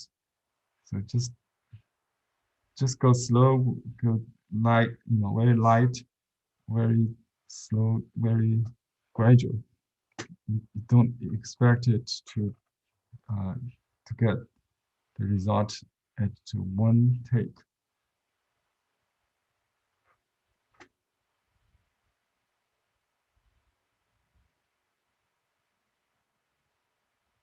And you always look at it from distance. You have to let it dry to see the true color.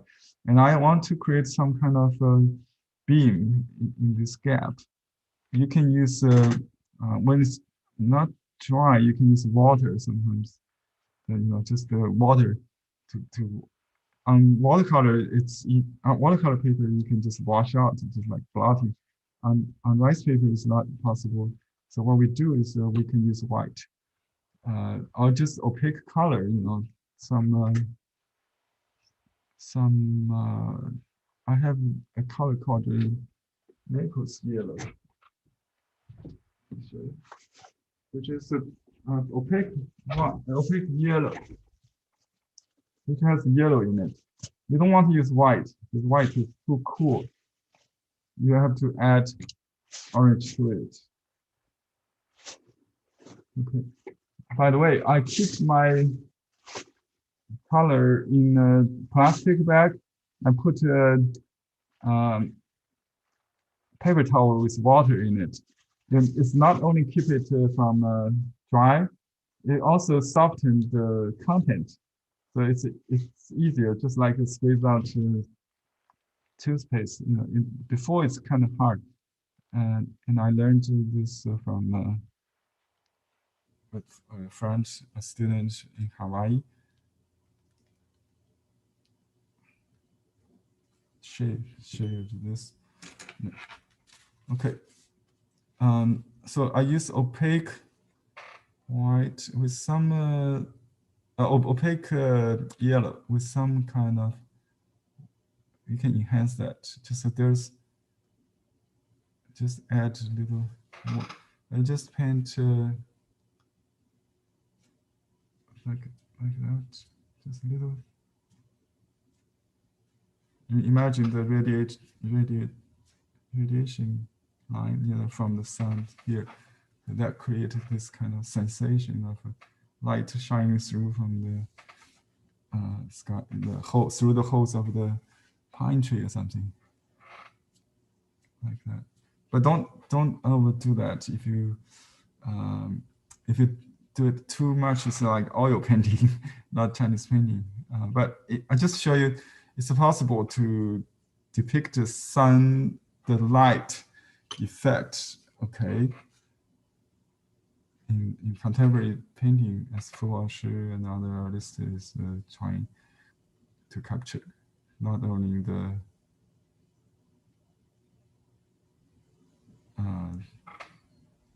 it's no longer flat. You know, you can paint shadows and reflections, all that kind of thing.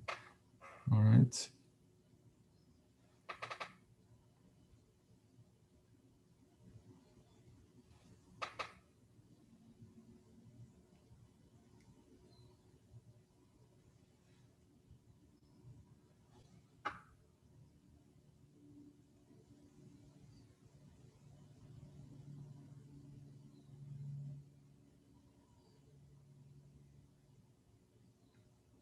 Any questions so far?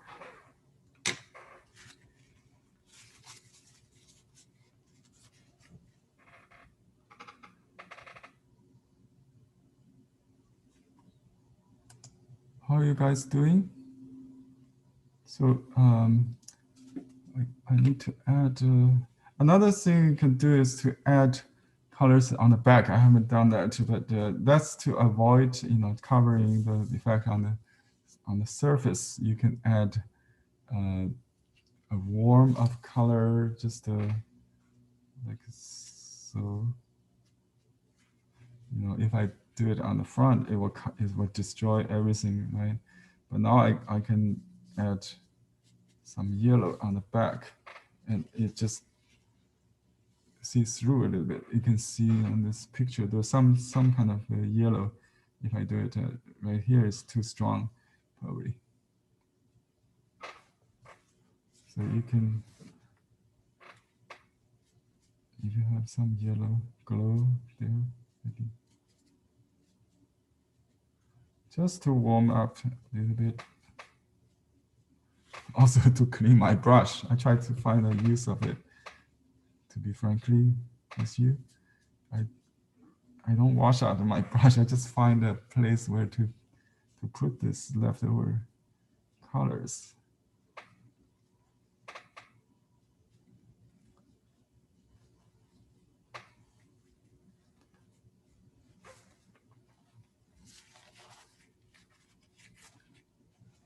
So it's opaque on the back.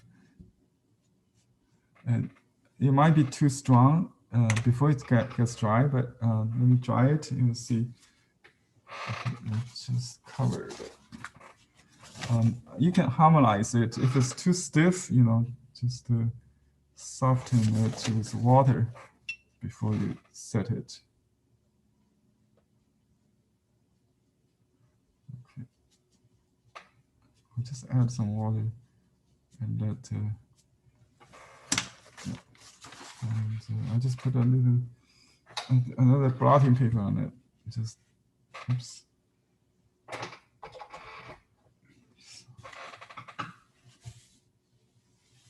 So I try everything. You can see the value better. The darkness. We call it tone in Chinese painting, or in British English. In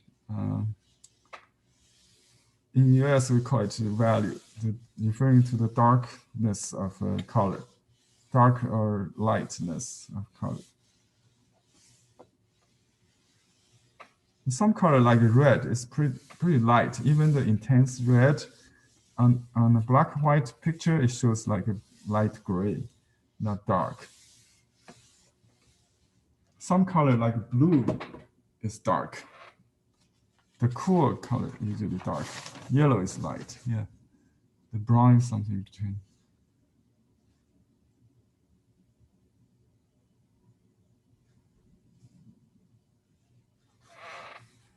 Okay, I feel there's a need for maybe a dark on this corner. What do you think? Just like this picture shows. So that's kind of interesting too. I think this yellow is a little bit too yellow. That's why I think we need to suppress it with dark. It just jumped too much.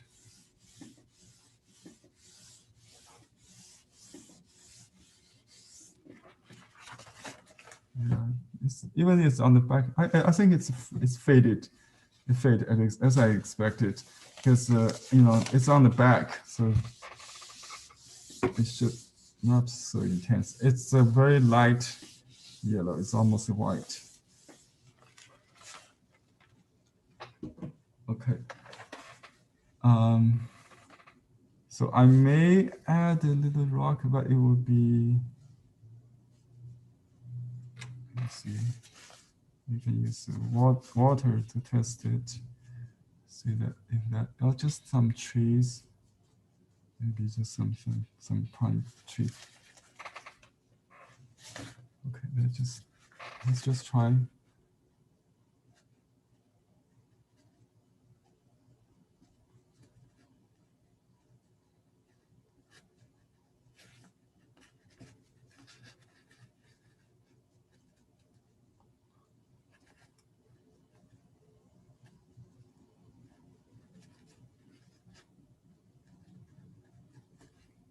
Just stop the eye. Stop the eye. Direct the people's attention back to the sun. Or focal point. Okay. You can put a seal there. Sometimes it does the same. Balance the corner.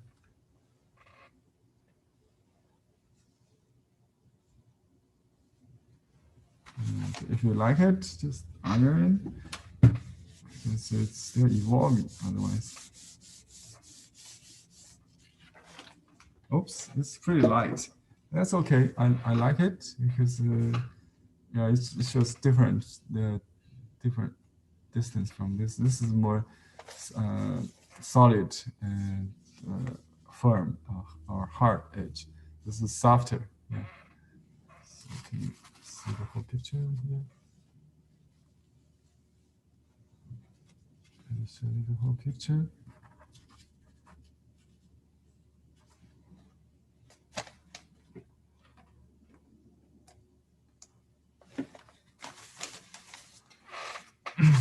Okay, my question is,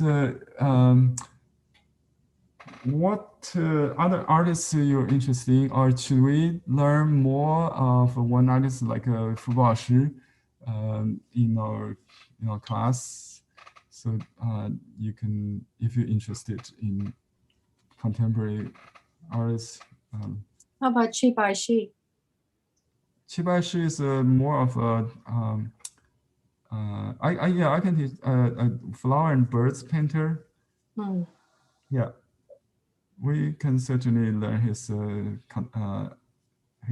landscape, but he's more of a flower and birds or animal painter. Yeah, but he Yes, landscape. Yeah, yeah. Good suggestion though. Yeah. Um, And can we do a little bit more on Fubashi? yeah, that's what I can do because from this book you can do a whole class or just based on Yeah. you see we can show all the water waterfalls. Right. Trees, He has a big range there. Yeah. yeah, you can do like a different approach to mountain. This is probably what, That would be fun. Yeah. yeah, something more Oh, class. yeah. Oh, wow. The trees. Right.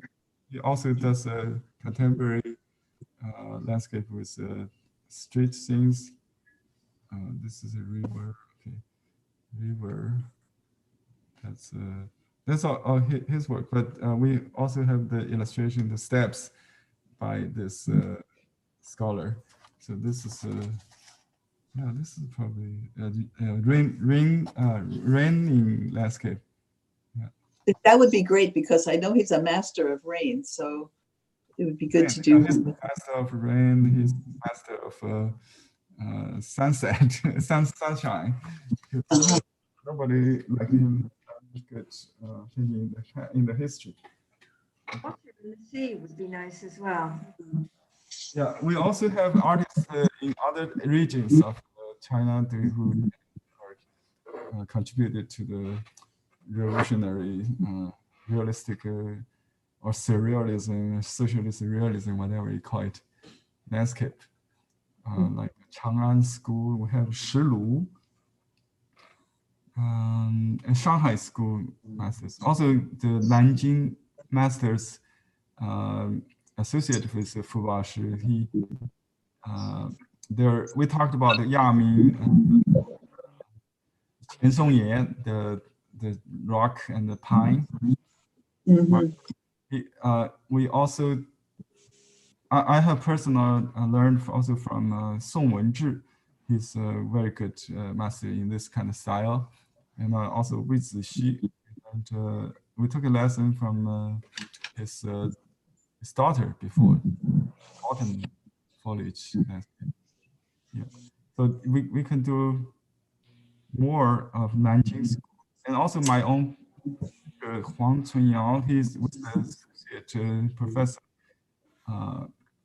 at the Normal University Art Department. Hi, good morning. Okay. Let me quite. If you're not speaking, just keep muted. Okay. You can unmute yourself if you have a question. We have half an hour. Any paintings we want to share here? Also some questions. Maybe we can explore together. I can do some more short demos if you need. Yes, How much red do you put it, or orange or burnt sienna do you put in the mountains? Oh, right now on this front, Yeah. it's only on the rim and not everywhere. I think the light part, it's very thin. You know, my advice is just to take if you are not sure, just start from light. You can always go back to enhance it. So it's really hard to say. So I still keep adding it until I feel it's enough. So it's a accumulated approach. It's really, it could take 5 layers or 7 layers, or just one, like this on this monkey. I think I just did one, which is it's enough.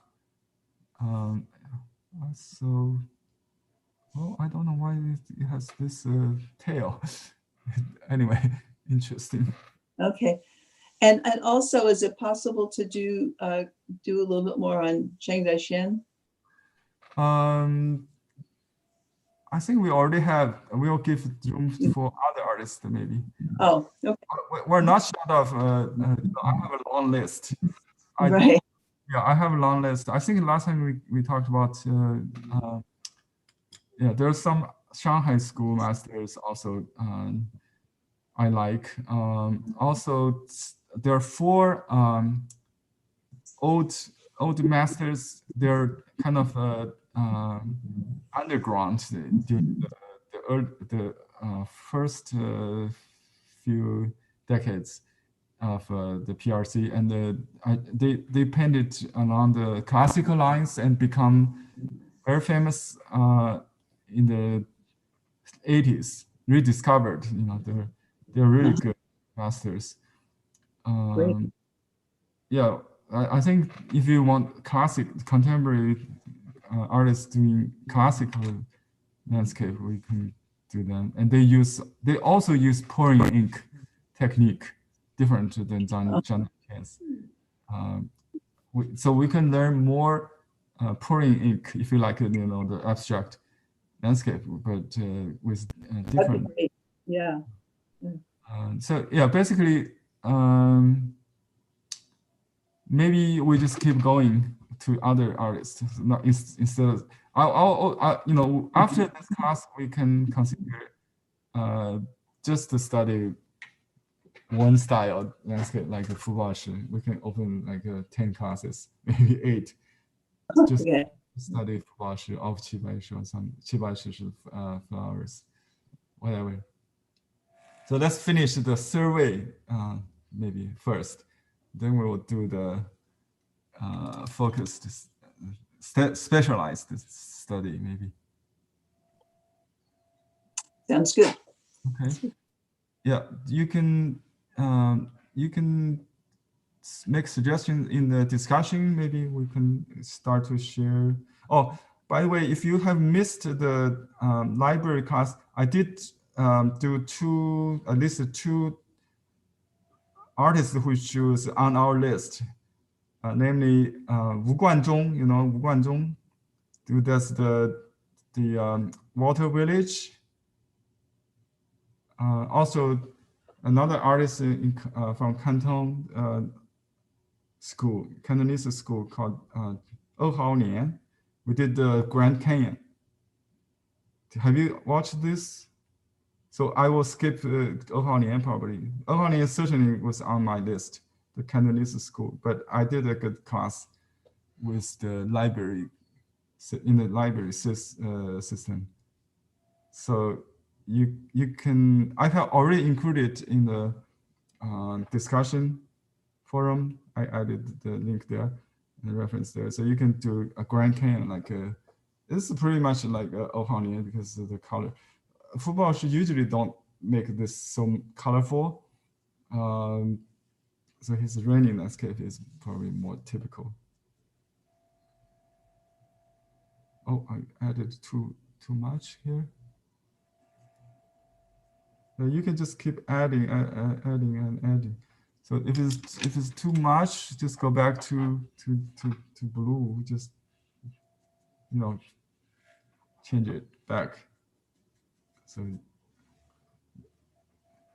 your eye, your own judgment should tell how much. If you don't know, just go with a cumulative way. Instead of taking one shot, you're doing several, and you can use white if you want to cover it, or opaque colors, but be careful not to use too much.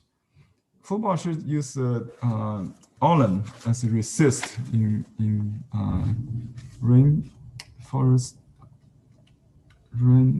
raining landscape, I think.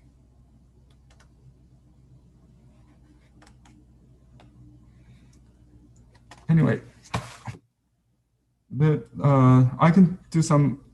We have like 20 minutes. 20 minutes, right? Or should we? Oh, actually, we end up at 11:30, 9:30. Yeah. You didn't show the dot thing. Dot. Yeah, that's for the tree. Stippling brush does. Okay. Let me Any see. techniques? Okay. Yeah, let me show a little bit the tree before we end. We already passed the time, but I'll add a little demo. Victoria suggests me to do the tree split brush for the tree. Yeah, see.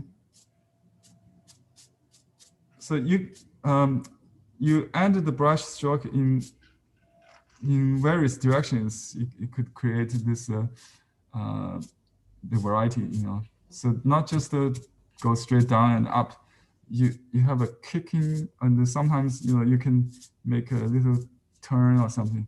It's really depends on the situation, the feel of the painting or your this brush was cut it the way opposite. I cut the outer edge and just leave some in the middle. So it does more like this, see, star shape. Yeah.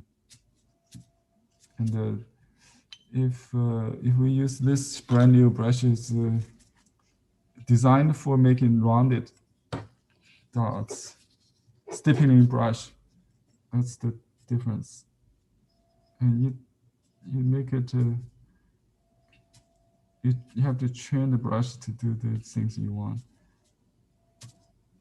Okay, if you dot like that, gradually it will become easier. Even this brush is designed for that. It still takes some taming to break in to get to the shape you want. And you can roll. You can do something like that, I think. Huh? No, I just tested the brush. I'm not making any tree shape. I just tested the stroke. Yeah. I think.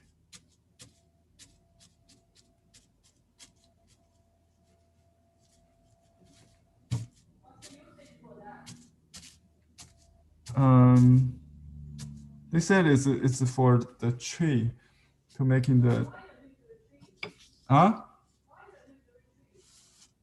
Yeah, just like if you have a large tree, not just the bushes.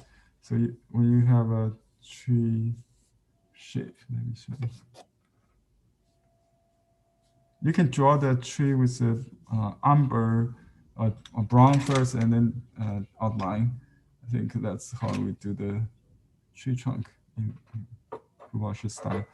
But let me just make that something like that. And then you dot the tree. You can start from light and then go dark, or just dark and then make it lighter by adding water or light. See, I don't really do it to one by one. I just kind of doing it by a group. Or create you can do a shape like that. You can have some darker by repeating maybe some blues in the center. Usually the dark is the high point, if not the lead point, I will hate to say that. It's the top part in Chinese painting. It's just like you would do dark leaves and bamboo, which is in the front. And then the shady part is light. Right. That's how it was conceived. Yeah. And you can make this kind of dots into trees by adding trunks to connect them. You can make orchards, like orange trees.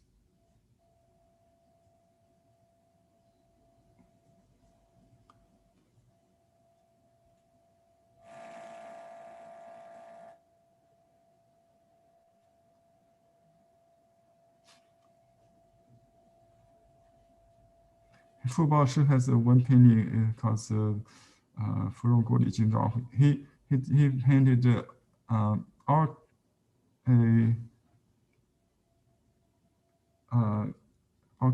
orchards, right? The fruits garden of orange trees like this with the oranges red orange color on the tree, and then the pink sky with the sunshine or sunset. I think it could be sunset or sunrise. I forgot. I think it's in the collection. It's a very famous painting. So he would do something like that, and then you can wash with the. I'm sorry, that's too blue. Just darken it.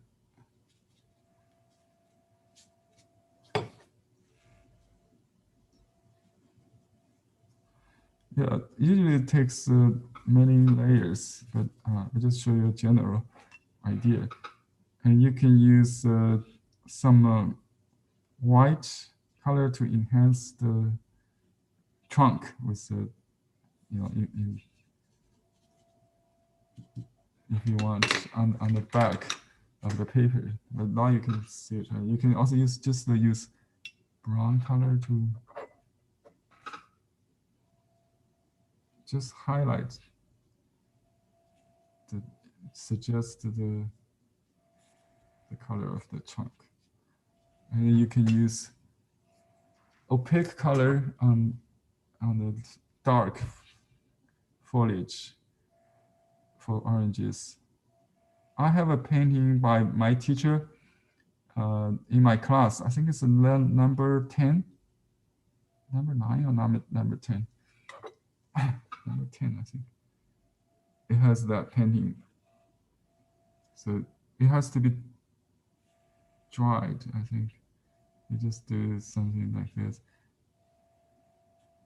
You have to wait it dry, but anyway, I'll just show you generally what it looks like. So this is represent orange fruit trees with, could be apple, I don't know. If apple is red, no. Oranges or lemon. I don't think lemon. Yellow would be too light.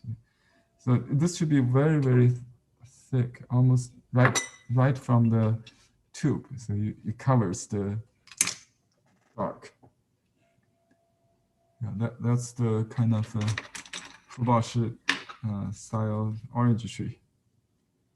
You can use this brush for dotting this kind of dots, and not too dry. You can see this is how it works. After you know your brush, because this is a brand new brush. I never used it before, so then I know the trick to use it. You cannot kind of without lifting it. You can control the shape. You can roll, kind of pause and rolling or something, yeah, to create like a blob if you need. And you not just dots. There are a lot of wet stroke, in other words, not just dry strokes. If you only do with dry, so there should be a combination of a dry, wet, light, and dark. So that's it. Instead of paying attention just to this little area, to pay attention to the whole. So some grouping, like large, medium, small, dark. Like this is too flat because the ink.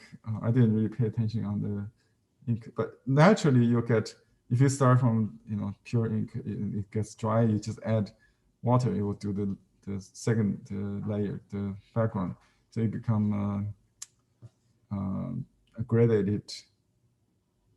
Yeah. So you just follow front to back, for example. So you paint this with dark, and then just add water and then add more water until the brush is clean. It will become very light in the distance. So this is the tree for the distant trees. You can use also the feather brush, the rooster feather brush. But these are maybe too big. So generally speaking, he used smaller brush for split brush technique because you're supposed to use the heel.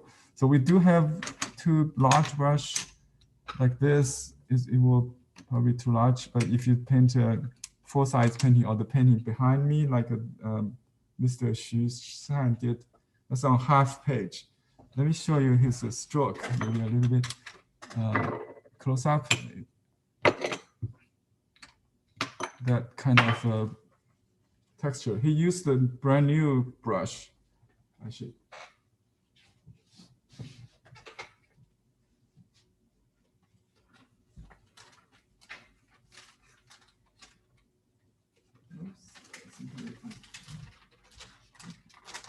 I clip it on the clippers. It's kind of hard to make it flat. I have to put away from the ink. It. And zoom out. You can see a close-up view. Just see how dry. This requires a lot of speed. In the video I showed you, he did this in front of the camera. This is on singles hand-sized Xuan. Single hand-sized absorbent paper. Yeah, that's I think it's pretty much like Bawoshi's painting, very much. Like this is a pine branch. So when this is the first layer. Before it gets dry, it's like a halfway dry. He can start washing. Or you can do washing if you really like this. Without destroying this, you can start washing after it dries. So it's all set. And the wash should be lighter than this even, and then you add darks. Okay, so the wash is lighter than the medium gray that we got here, and then dark layer for the trees and the dots and the highlights. I mean accents. So this kind of brush is done by a stiff brush, a brand new brush. This is the way of using it. It's not an old brush or that don't have to be.